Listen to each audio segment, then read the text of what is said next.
Carnet secret par Elsa, suite 46. Voyant que la gamine restait bras ballants à l'observer derrière ses grosses lunettes de myope, une moue esquissant un timide sourire, le gendarme demanda à son collègue d'attendre quelques instants. Puis, en la tenant délicatement par les épaules, il la guida vers l'arrière du fourgon pour l'y faire grimper. Alors que la porte se refermait sur elle, Charlotte laissa échapper un plaintif « Et Arsène ?» en tendant les bras vers le matou, terré au pied d'un ormier enneigé. Le gendarme fit la sourde oreille et intima à son collègue de démarrer.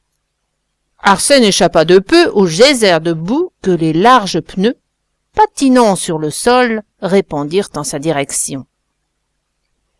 Dans le bruit assourdissant de son moteur diesel de 58 chevaux, la goélette parvint à s'extraire de sa gangue glacée et s'éloigna dans un nuage de fumée noire aux particules nauséabondes. Arsène attendit que le nuage se dissipe pour s'aventurer hors de l'abri des racines de l'ormier. La nature indifférente et capricieuse se retrouva vite plongée dans un silence sépulcral.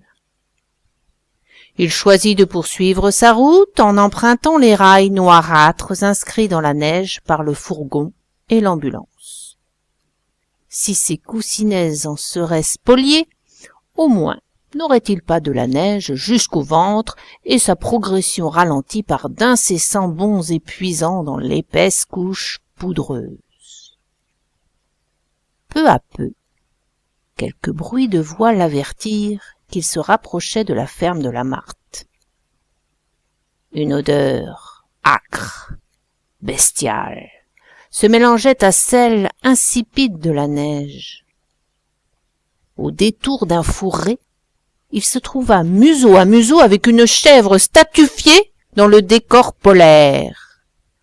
La bête ouvrait de grands yeux apeurés et frissonnait, sans pourtant essayer de se dégager du trou où elle s'était enlisée. Un peu plus loin, d'autres chèvres, pareillement désemparées, erraient aux abords de la chèvrerie.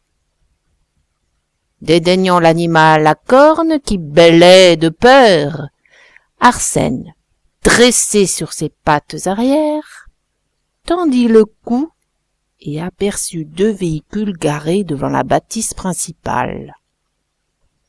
Une déesse blanche et un fourgon de la gendarmerie similaire à celui qu'il avait croisé quelques minutes plus tôt.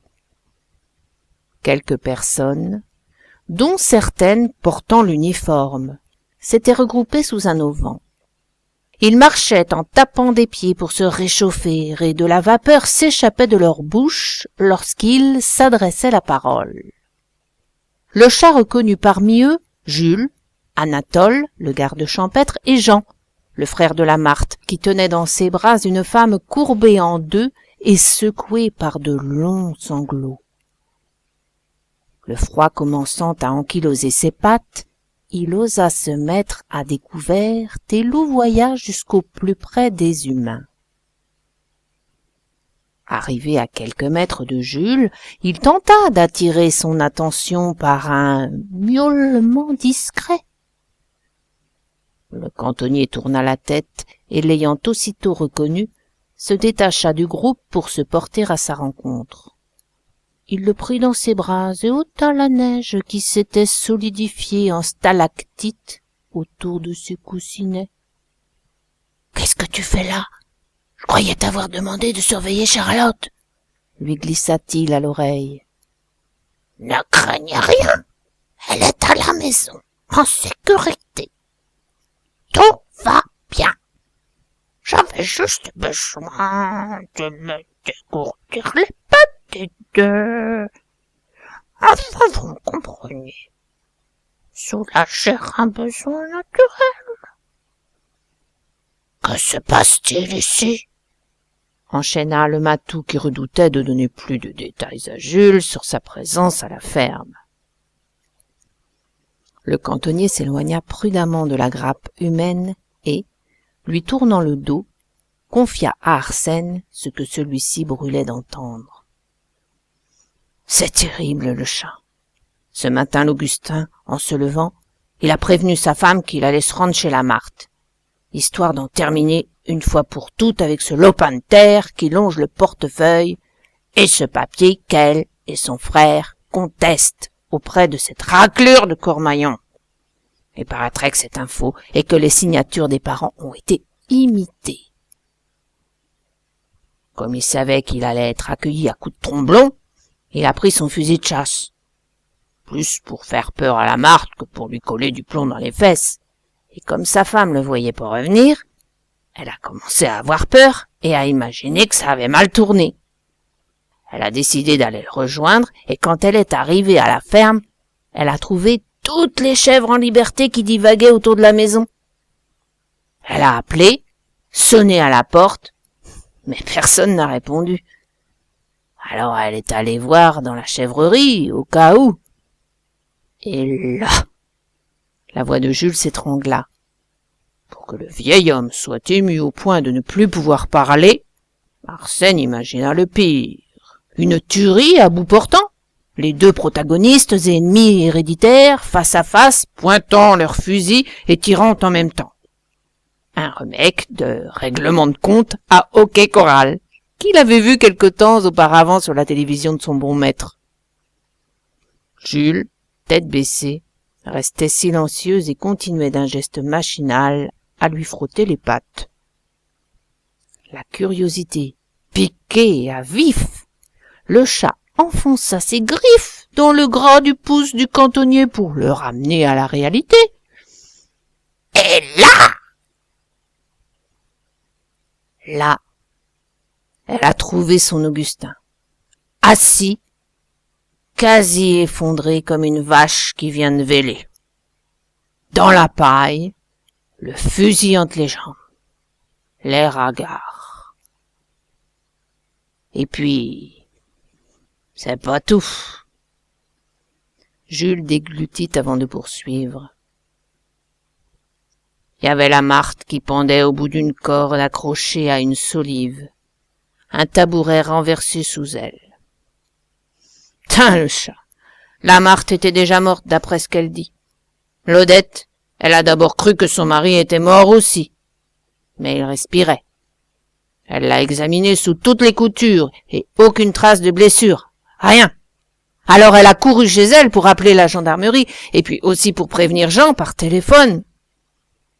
C'est quand elle est retournée chez la Marthe que je l'ai croisée. Je discutais avec Anatole pour savoir lequel de nous deux s'occuperait des poules du père Bayou, vu que leur fille sort de l'hôpital aujourd'hui. On a tous les trois foncé ici et aucun de nous n'a réussi à tirer une parole de l'Augustin. Il regardait droit devant lui comme une souris hypnotisée par un chat. Enfin, tu vois ce que je veux dire. J'ai voulu décrocher le corps de la Marthe, mais Anatole m'en a empêché, soi-disant qu'il fallait que les choses restent en l'état jusqu'à l'arrivée des gendarmes. Et puis ça a débarqué de partout. La Marthe, il n'y avait plus rien à faire pour elle. Alors c'est l'Augustin qu'ils ont fait monter dans l'ambulance, et les gendarmes de Châteauroux ont suivi, des fois qu'ils retrouveraient la parole à l'hôpital. Le Jean, il est tout retourné. T'aurais dû voir sa figure quand il a découvert sa sœur. Plus pâle qu'un linceul. Et puis soudain, il est devenu comme fou. J'ai cru qu'il allait se jeter sur l'Augustin et lui faire la peau. Heureusement qu'il y avait l'Anatole qui est costaud parce que tout seul, jamais j'aurais pu le maîtriser. Par le cul Dieu, j'arrive pas à chasser ces images de ma tête. Tu sais pas le pire. La Marthe. Elle était pas en noir comme d'habitude. Non, elle avait sa robe de mariée bien blanche et repassée. Le choc que ça m'a fait de la voir habillée comme ça. Ça m'a ramené des années en arrière, le jour de ses noces, quand elle avait épousé son Ronald. Les gendarmes, ils nous ont fait sortir de la chèvrerie, et puis après, ils se sont mis à poser des questions. qui on est, et quand on est arrivé, et pourquoi on est là, et patati, et patata. Tout ça dans le froid. Jean a oublié les clés de la ferme dans la précipitation. On est resté coincé dehors. J'en pue mes pieds. Je suis sûr d'avoir chopé la crève. Le cantonnier ne se rendit pas compte de l'incongruité de sa dernière remarque dans de telles circonstances. Il avait froid, s'inquiétait pour sa fille laissée sans la moindre surveillance, offerte à tous les dangers et ne désirait qu'une chose, retourner chez lui au plus vite et avaler un grand verre de gnôle afin de chasser certaines images de son esprit. Le besoin de s'étourdir d'alcool, de glisser dans une ivresse cotonneuse, loin de cette scène sordide, de cette ferme qui puait la mort. Un brigadier s'approcha pour lui demander de bien vouloir regagner le groupe. S'ensuivit une salve de nouvelles questions auxquelles Jules pensait avoir déjà répondu. Il se plia de bonne grâce à ce nouvel interrogatoire, et nul ne s'étonna de le voir tenir dans ses bras un chat au poil souillé par la boue. Même Jean ne fit pas le lien entre le greffier et celui qui l'avait fait rentrer dans la maison de sa sœur le jour où Arsène était venu l'espionner. Les yeux rougis, il tentait de consoler l'Odette, qui de son côté se confondait en excuses, arguant de la futilité de son malheur comparé au sien.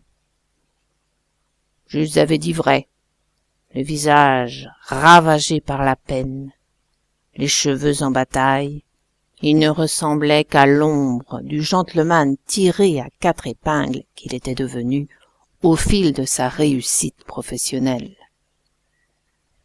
Enfin, les gendarmes autorisèrent Anatole et Jules à quitter les lieux, non sans avoir exigé qu'ils se tiennent à leur disposition pour enregistrer, en bonne et due forme, leur déclaration.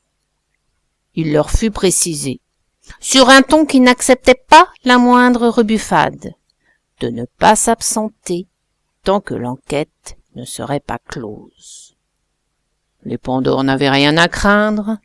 Où diable Jules aurait-il pu bien aller? À suivre.